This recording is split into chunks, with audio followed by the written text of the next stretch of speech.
Bonjour à tous. Commençons tout de suite cet enregistrement par les deux idées les plus importantes concernant les économies. Tout d'abord, il faut savoir que je n'ai jamais été à découvert. Au moment où l'on comprend que le bonheur réside davantage dans les expériences plutôt que dans la possession matérielle, nos achats sont naturellement limités. Pourtant, j'ai vraiment atteint la sérénité financière que lorsque j'ai appliqué les conseils décrits ici. À ce moment, j'ai pu commencer à mettre de l'argent de côté quasiment automatiquement. Tout ça pour dire qu'il ne s'agit pas uniquement de faire des économies, il s'agit d'assainir ses finances afin d'acquérir une tranquillité d'esprit. Aujourd'hui, j'affirme sans détour qu'une partie du bonheur réside dans une relation saine avec l'argent. Être en paix avec soi-même, c'est faire un pied de nez à cette société de consommation. La société de consommation repose sur l'idée que nous serons complets et heureux que si on achète le dernier produit à la mode.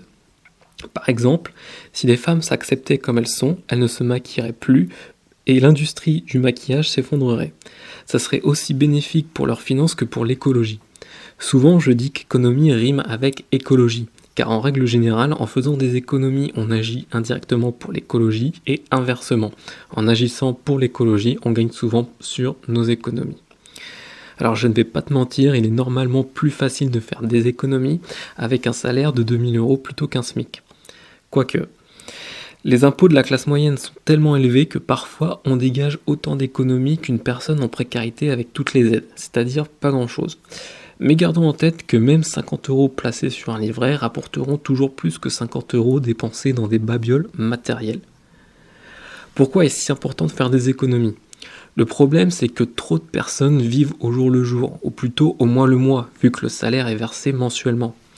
Les économies servent d'abord à gérer des urgences, un truc à réparer ou des médicaments non remboursés par la sécurité sociale. Dans un deuxième temps, les économies servent à des projets comme l'achat d'une voiture, un voyage ou encore un apport pour de l'immobilier. Bref, pour avoir envie et réussir à faire des économies, il est important d'adopter une vision à plus long terme et ne plus craquer directement pour la moindre dépense qui est souvent inutile.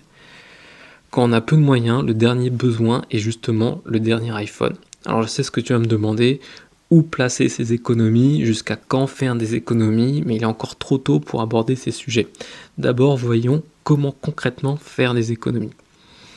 Alors faire des économies, c'est simple, cela consiste à lister ses dépenses par domaine, puis chercher à réduire le budget de chaque domaine.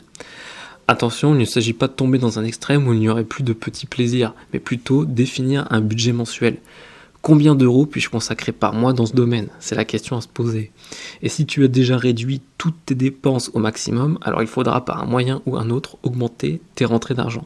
Et ça sera l'objet d'un autre contenu. Lister ses dépenses par domaine. Ici, il s'agit de tenir un tableau de tes dépenses pour savoir où va ton argent. Je sais qu'il existe déjà des applications qui font le travail pour toi, ça sous-entend que tu laisses ces applications se connecter à ton compte bancaire. Personnellement, cette idée me gêne. Du coup, j'ai créé un bête tableau Excel. Une colonne est égale à un mois, une ligne est égale à un domaine de dépenses. L'avantage de cette technique est de pouvoir facilement personnaliser tes domaines. Voici mes domaines de dépenses. La vie mensuelle, les charges, les courses, les sorties, les cadeaux perso, les voyages, les autres dépenses. Les noms des domaines parlent d'eux-mêmes, mais voici tout de même quelques précisions. La vie mensuelle, c'est ce qui revient tous les mois. Loyer, électricité, internet, etc. En vrai, ce sont des charges, mais je préfère distinguer les charges mensuelles des charges trimestrielles ou annuelles. Pour les autres dépenses, c'est tout ce qui ne rentre pas dans les courses. Médecin, coiffeur, cordonnier, plombier. En ce qui concerne les cadeaux, je fais la différence entre les cadeaux que je me fais à moi et les cadeaux que je fais aux autres. À toi de voir si tu veux supprimer des domaines ou en ajouter en fonction de tes passions. Maintenant, il va être question d'établir un budget pour chacun de ces domaines. Là, c'est vraiment une démarche personnelle, en fonction de ce que tu gagnes et ce que tu dépenses déjà. Il y en aura qui préféreront dépenser plus en sortie, d'autres en course, avec des produits de qualité, et d'autres encore se faire des cadeaux. En ce qui me concerne, je m'approche d'une démarche que les Anglais appellent Lean FIRE, pour Financial Independence Retire Early, ce qu'on traduirait par indépendance financière, prendre une retraite anticipée. Oui, ça sonne mieux en anglais. Cette démarche suppose d'atteindre un style de vie minimaliste / frugaliste pour réussir à placer 50% de ses revenus.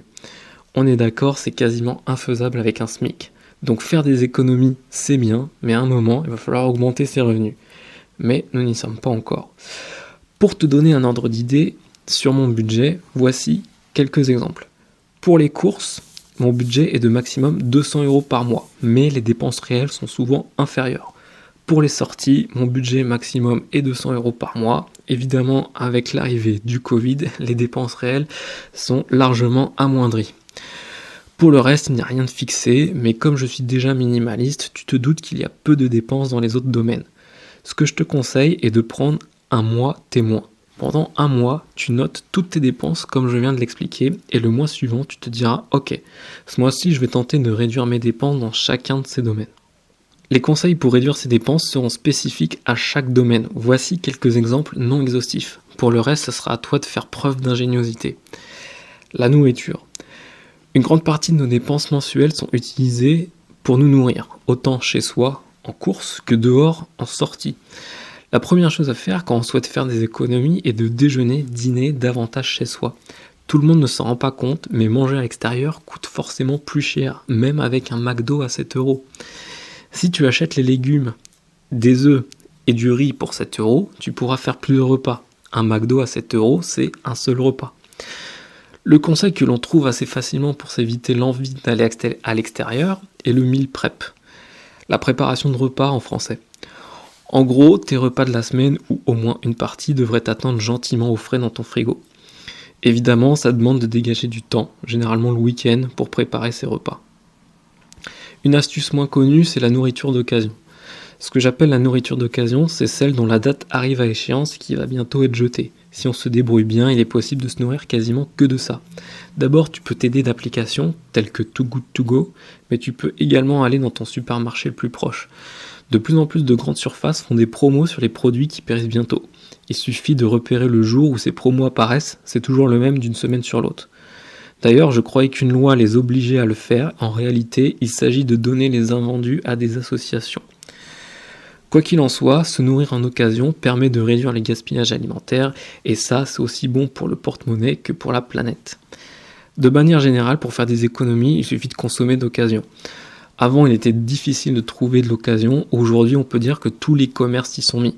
Par exemple, sur Internet, il y a Vinted pour s'habiller, Rakuten pour la lecture, Le Bon Coin pour le reste.